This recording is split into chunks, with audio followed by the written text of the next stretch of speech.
जो self death में यीशु मसीह ने कहा, अगर तू अपना क्रूस उठा के मेरे पीछे ना आए तो तू मेरा चेला होने के काबिल नहीं। अब बोलो अपने पड़ोसी को, सबसे जरूरी बात है कि तू अपने आप में मुर्दा हो ताकि परमेश्वर तुझसे काम कर सके। हालेलुया। क्रिश्चियनिटी में अगर आप देखोगे, सबसे ज्यादा काम अगर किसी बंदे ने किया है वो वही लोग हैं जो अपने आप में मरे हुए हैं। यीशु मसीह ने कहा, अगर तू अपना क्रूस उठा के मेरे पीछे नहीं चलेगा तो तू मेरा चेला होने के काबिल नहीं। अगर कोई मेरा पीछा करना चाहे, अपना क्या उठाए? बोलो अपने पड़ोसी को, क्या उठाए? अपना क्रूस उठाए और क्या करे? मेरे पीछे आए। इब्रानियों की पुस्तक उसका 11 अध्याय उसकी 25-26, इसलिए कि उससे पाप में थोड़े दिन में सुख भोगने से परमेश्वर के लोगों के साथ दुख भोगना अधिक अच्छा लगा, और उसने मसीह के कारण निंदित होने को मिस्र के भंडार से बड़ा धन समझा, क्योंकि उसकी आंखें फल पाने की ओर लगी थी। इसमें मूसा की बात हो रही। 40 साल वो एक राजकुमार था, बाइबल कहती है 40 साल उसने वो देखा जो उसने पहले कभी नहीं देखा। 40 साल एक ऐसा व्यक्ति जिसके पांव के नीचे जब वो बेड से उतरता था तो सोने की चप्पल आती होगी, चांदी की चप्पल आती होगी, रेड मैट और ग्रीन मैट आते होंगे, वो भी सोने के साथ बुने हुए। और बाइबल कहती है जब उसे यह मालूम हुआ कि मैं एक इब्रानी हूं और परमेश्वर यहोवा का एक सन हूं, तो लिखा उसने मिस्र के राजकुमार के पद को छोड़ दिया और मसीह के कारण निंदित होने को अपना लिया। और बाइबल कहती है अगले 40 साल उसकी ट्रेनिंग के रहे, जब वो 40 साल मिधान देश में परदेसी होकर रहा, और उसके अगले 40 साल उसके राज्य में रहे, जो परमेश्वर के नाम में उसने लोगों को छुड़ाया। सबसे पहले मूसा ने फैसला किया कि नहीं, मसीह के कारण मैं निंदित होना प्रेफर करूंगा अपना जीवन दुखों में निकालने से। और बाइबल कहती है उसने फैसला किया कि वो परमेश्वर के लिए खड़ा होगा। अगले 40 साल परमेश्वर ने उसे सेल्फ डेथ में रखने के लिए उसके भेड़ और बकरियों को चराने में लगाए। आपका बेस्ट पैदा होगा जब आप क्रूस उठा के सेल्फ डेथ में चले जाएंगे। और कैसे होगी ये सेल्फ डेथ? अपने आप में मरना, अपना क्रूस उठाना, ये आसान नहीं। परमेश्वर आपको निकालेगा अलग अलग चीजों से, दुखों से, निराशाओं से, बीमारियों से, कलेशों से, धोखे से। अगर आप सेल्फ डेथ देखना चाहते हैं तो यीशु मसीह ने कहा अगर तू अपना क्रूस ना उठाए तो तू मेरे काबिल ही नहीं। और क्रूस उठाने का मतलब यह है अपने आप में मरना। प्रतिदिन अगर तू मेरा क्रूस ना उठाए तो तू मेरे काबिल नहीं।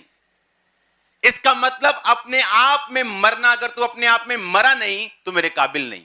अब मैं आपको बताता हूं इसका मतलब क्या है।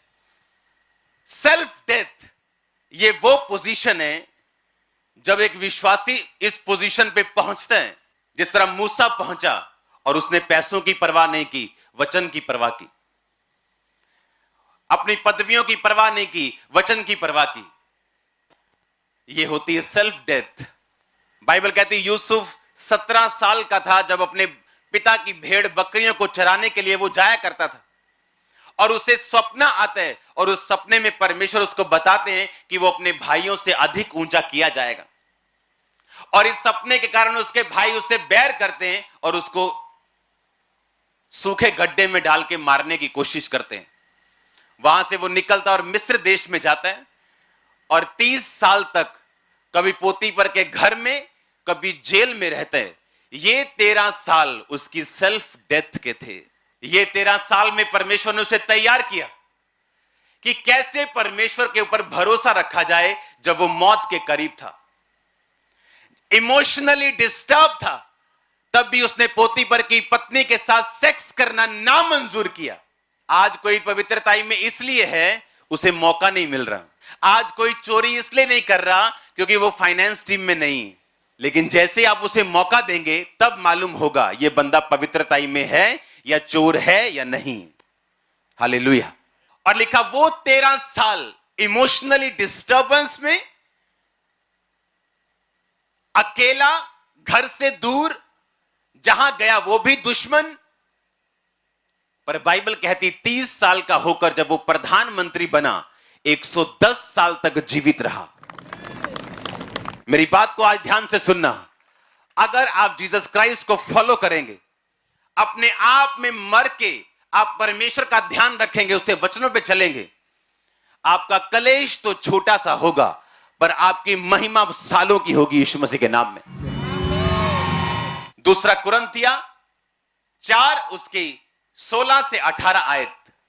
इसलिए हम हियाव नहीं छोड़ते, यद्यपि हमारा बाहरी मनुष्य तब नष्ट होता जाता है, तो भी हमारा भीतरी मनुष्य तब दिन प्रतिदिन नया होता जाता है। क्योंकि हमारा पल भर का हल्का सा कलेश हमारे लिए बहुत ही महत्वपूर्ण और अनंत महिमा उत्पन्न करता है। हम तो देखी हुई वस्तुओं को नहीं परंतु अनदेखी वस्तुओं को देखते रहते हैं, क्योंकि देखी वस्तुएं थोड़े दिन की हैं और अनदेखी वस्तुएं सदा बनी रहती हैं। 17 आयत को मैं दोबारा पढ़ूंगा। क्योंकि हमारा पल भर का कलेश, हल्का सा कलेश हमारे लिए बहुत ही महत्वपूर्ण और अनंत महिमा उत्पन्न करता जाता है। हमारा थोड़ा सा कलेश कहता अनंत महिमा को पैदा करता है। जो आपने सह लिया परमेश्वर में आके, आपने परमेश्वर के वचन को त्यागा नहीं, क्योंकि आपके रिश्तेदार यही चाहते थे कि आप उसके वचन को त्याग दें। आपने अपने शरीर की नहीं सुनी, व्यभिचार की नहीं सुनी, चोरी की नहीं सुनी, आपने वही किया जो वचन चाहता था। बाइबल कहती है अगर तुम इस तरह चलोगे तुम्हें कलेश का सामना करना पड़ेगा, तुम्हारे लोग तुम्हारे विरोधी हो जाएंगे, लेकिन बाइबल कहती तुम्हारा हल्का सा कलेश अनंत महिमा को पैदा करेगा। उसका 13 साल का कलेश उसके 80 साल के राज्य को पैदा किया उसने। वो 30 साल का था जब प्रधानमंत्री बना और 110 साल तक अपनी कुर्सी पे खड़ा रहा। आप क्या सोचते परमेश्वर ने आपको अपने पास बुलाया? बाइबल कहती थोड़ी देर में वो तुम्हें दुख उठाने के बाद, कलेश उठाने के बाद सिद्ध भी करेगा और स्थिर भी करेगा और तुम्हारे राज्य को बढ़ाएगा भी। जो काम करने के लिए परमेश्वर ने आपको अपने पास बुलाया वो काम आपकी जिंदगी में वो जाहिर भी करेगा अगर आप परमेश्वर में खड़े रहेंगे तो। बाइबल कहती है उसके भाइयों ने उसे गड्ढे में डाला, उसे मौत का मालूम था, भूख का मालूम था, पोतीपर के घर में रहा, उसे ब्लैकमेलिंग मालूम था जो उसकी पत्नी ने उसके साथ की, ट्रबल मालूम थे उसको, मुश्किलें मालूम थी, मौत का डर मालूम था। बाइबल कहती है उसका कलेश अनंत महिमा को पैदा कर गया और वो 80 साल तक उन लोगों के ऊपर भी उसने राज किया जिनके घरों में वो काम किया करता था। हालेलुया। लेकिन वो 13 साल कौन से साल थे? बोलो सेल्फ डेथ के, बोलो अपने पड़ोसी को क्रूस उठाने के, अपने आप में मरने के, अपनी निगाह में मरने के। आमीन। अगर वो साल आपने गुजार लिए तो राज्य करने के लिए तैयार हो जाओ। आप जो मांगेंगे परमेश्वर आपको देगा। किसी बात की घटी आपके अंदर नहीं होगी। आप उन चीजों के लिए सफर नहीं करेंगे जिनके लिए आम लोग करते हैं, आप उनसे अबव जिएंगे यीशु मसीह के नाम में। रिसीव करो इस ग्रेस को यीशु मसीह के नाम में। मैंने कहा रिसीव करो इस ग्रेस को यीशु मसीह के नाम में। हालेलुया। छोटा सा कलेश अगर वो व्यभिचार में गिर गया होता, अपने भाइयों के साथ डर के अपने पिता को अपने भाइयों की चुगली ना की होती, सच्चाई के लिए ना खड़ा हुआ होता, तो वो 80 साल राज्य करने के उसके जीवन में कभी भी नसीब ना होते। मैंने ऐसे लोग देखे अपनी लाइफ में, अपनी पर्सनल लाइफ में, अपने रिश्तेदारी में, जो मसीह में इसलिए नहीं आते, उनको मालूम है यीशु मसीह जीवित परमेश्वर है, सिर्फ इसलिए नहीं आते कि जैसे वो मसीह में आते हैं उनके घर में कलेश शुरू होते हैं। सिर्फ कलेश के डर के मारे वो मसीह में नहीं आते, लेकिन उन्हें यह मालूम नहीं कि सारी उम्र पोतीपर के घर में नौकरी करने से यह अच्छा है कि आप सच्चाई के लिए खड़े हो जाएं और 80 साल राज्य करें। अब आपने देख लो, आपने पाप का गुलाम बनना है क्योंकि अगर शैतान ने आपको चोरी करने के लिए बोला और आपने की, बाइबल कहती है आप चोरी के गुलाम हैं, व्यभिचार के गुलाम हैं, आप जेलसी के गुलाम हैं, माफ ना करने के गुलाम हैं। और बाइबल कहती जब तक आप गुलाम रहेंगे आप राज्य नहीं कर सकते। लिखा जो जिससे हार जाता है उसका दास बन जाता है।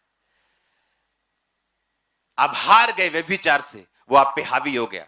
आप हार गए चोरी से, वो आप पे हावी हो गई। आप हार गए पाप से, वो आप पे हावी हो गया। बाइबल कहती आप उसके दास बन गए, और अगर आप पाप के दास हैं आप परमेश्वर के लिए राज्य नहीं कर सकते। जो मोस्ट इंपॉर्टेंट थिंग मैंने क्रिश्चियनिटी में देखी है, जो लोग कामयाब हुए, कामयाब रहे और लाइफ के लास्ट साल तक कामयाब रहे, वो वही लोग हैं जो अपने आप में मर चुके हैं। अगर आप अपने आप में मर चुके हैं, आपको किसी बात की चिंता नहीं होनी चाहिए। कोई आपको आपकी बेइज्जती करे, आप तो मर चुके हैं। कोई आपकी प्रशंसा करे, आप तो मर चुके हैं। कोई आपसे वैर रखे, आप तो मर चुके हैं।